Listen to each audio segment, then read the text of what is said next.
ಕರ್ನಾಟಕದ ಎಲ್ಲ ರೈತರಿಗೆ ಗುಡ್ ನ್ಯೂಸ್. ರಾಜ್ಯ ಸರ್ಕಾರದಿಂದ ರೈತ ಸಂಜೀವಿನಿ ಯೋಜನೆಯ ಜಾರಿ.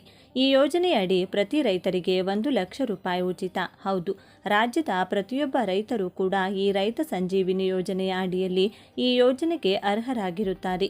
ರಾಜ್ಯ ಸರ್ಕಾರವು ಈ ಹೊಸ ಯೋಜನೆ ಜಾರಿಗೆ ತಂದಿದ್ದು ಇನ್ನೂ ಕೂಡ ಬಹಳಷ್ಟು ರೈತರಿಗೆ ಗೊತ್ತಿಲ್ಲದೇ ಇರುವ ಕಾರಣಕ್ಕಾಗಿ ಈ ಹಣ ಅನೇಕ ರೈತರು ಪಡೆದುಕೊಳ್ಳುವಲ್ಲಿ ವಿಫಲರಾಗುತ್ತಿದ್ದಾರೆ.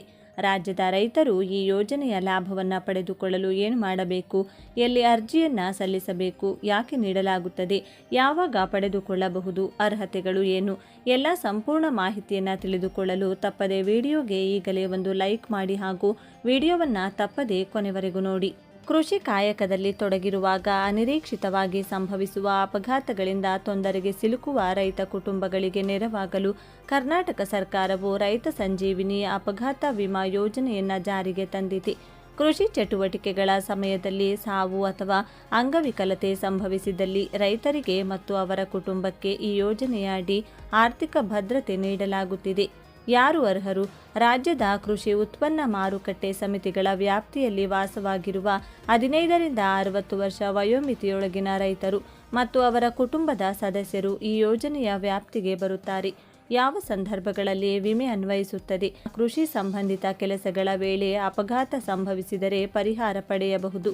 ಹೊಲದ ಕೆಲಸ, ಉಳುಮೆ, ಬಿತ್ತನೆ, ಕಳೆ ತೆಗೆಯುವುದು, ಗೊಬ್ಬರ ಹಾಗೂ ಕ್ರಿಮಿನಾಶಕ ಸಿಂಪಡಣೆ ಮತ್ತು ಬೆಳೆ ಕಟಾವು ಮಾಡುವಾಗ, ಸಾರಿಗೆ, ಕೃಷಿ ಉತ್ಪನ್ನಗಳನ್ನು ಎತ್ತಿನ ಗಾಡಿ ಅಥವಾ ಟ್ರ್ಯಾಕ್ಟರ್ಗಳ ಮೂಲಕ ಮಾರುಕಟ್ಟೆಗೆ ಸಾಗಿಸುವಾಗ ಅಥವಾ ಮರಳಿ ಬರುವಾಗ ಸಂಭವಿಸುವ ಅಪಘಾತಗಳು, ತಯಾರಿ, ಬವಣೆ ಹಾಕುವುದು ಅಥವಾ ಕಣದಲ್ಲಿ ಒಕ್ಕಣೆ ಮಾಡುವಾಗ, ಇತರ ಚಟುವಟಿಕೆ, ಕೃಷಿ ಉದ್ದೇಶಕ್ಕಾಗಿ ಬಾವಿ ಅಥವಾ ಕೊಳವೆ ಬಾವಿ ತೋಡುವಾಗ, ಹಾವು ಕಡಿತ ಅಥವಾ ವನ್ಯಜೀವಿಗಳ ದಾಳಿಗೊಳಗಾದಾಗ ಮತ್ತು ಜಾನುವಾರುಗಳನ್ನು ಮೇಯಿಸುವಾಗ ಅಥವಾ ಮಾರುಕಟ್ಟೆಗೆ ಸಾಗಿಸುವಾಗ ಸಂಭವಿಸುವ ಅವಘಡಗಳು.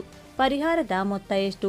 ಮರಣ ಹೊಂದಿದಲ್ಲಿ ರೈತರು ಕೃಷಿ ಚಟುವಟಿಕೆಯಲ್ಲಿ ತೊಡಗಿದ್ದಾಗ ಮೃತಪಟ್ಟರೆ ಅವರ ಕುಟುಂಬಕ್ಕೆ 1 ಲಕ್ಷ ರೂಪಾಯಿ ಪರಿಹಾರ ನೀಡಲಾಗುತ್ತದೆ. ಅಂಗವಿಕಲತೆ ಸಂಭವಿಸಿದಲ್ಲಿ ಅಪಘಾತದ ತೀವ್ರತೆಗೆ ಅನುಗುಣವಾಗಿ 10,000 ರೂಪಾಯಿಯಿಂದ 50,000 ರೂಪಾಯಿವರೆಗೆ ಆರ್ಥಿಕ ನೆರವು ಸಿಗಲಿದೆ. ಅರ್ಜಿ ಸಲ್ಲಿಸುವುದು ಹೇಗೆ? ಅಪಘಾತ ಸಂಭವಿಸಿದ 100 ದಿನಗಳ ಒಳಗಾಗಿ ಸೂಕ್ತ ದಾಖಲೆಗಳೊಂದಿಗೆ ಅರ್ಜಿಯನ್ನು ಸಲ್ಲಿಸಬೇಕಾಗುತ್ತದೆ.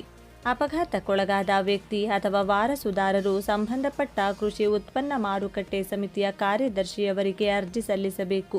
ಅರ್ಜಿಯೊಂದಿಗೆ ಅಗತ್ಯ ದಾಖಲೆಗಳು ಮತ್ತು ಭಾವಚಿತ್ರವನ್ನು ಲಗತ್ತಿಸಬೇಕು. ಸಲ್ಲಿಸಿದ ಅರ್ಜಿಯನ್ನು ಸಮಿತಿಯು ಪರಿಶೀಲಿಸಿ ಮಂಡಳಿಯ ವಿಭಾಗೀಯ ಕಚೇರಿಗೆ ಶಿಫಾರಸು ಮಾಡುತ್ತದೆ. ಒಂದು ವೇಳೆ ಅರ್ಜಿ ತಿರಸ್ಕೃತಗೊಂಡರೆ ಮಂಡಳಿಯ ವ್ಯವಸ್ಥಾಪಕ ನಿರ್ದೇಶಕರಿಗೆ ಮೇಲ್ಮನವಿ ಸಲ್ಲಿಸಲು ಅವಕಾಶವಿದೆ. ಯಾವಾಗ ಪರಿಹಾರ ಸಿಗುವುದಿಲ್ಲ? ಆತ್ಮಹತ್ಯೆ, ಮದ್ಯಪಾನ ಅಥವಾ ಮಾದಕ ದ್ರವ್ಯ ಸೇವನೆಯಿಂದಾದ ಅಪಘಾತ, ನೈಸರ್ಗಿಕ ಸಾವು, ಸಿಡಿಲು, ಪ್ರವಾಹದಂಥ ನೈಸರ್ಗಿಕ ವಿಕೋಪಗಳು, ಗಲಭೆ ಅಥವಾ ದಂಗೆಗಳಲ್ಲಿ ಪಾಲ್ಗೊಂಡಾಗ ಉಂಟಾಗುವ ಸಾವು ಅಥವಾ ಅಂಗವಿಕಲತೆಗೆ ಈ ಯೋಜನೆಯಡಿ ಪರಿಹಾರ ಸಿಗುವುದಿಲ್ಲ.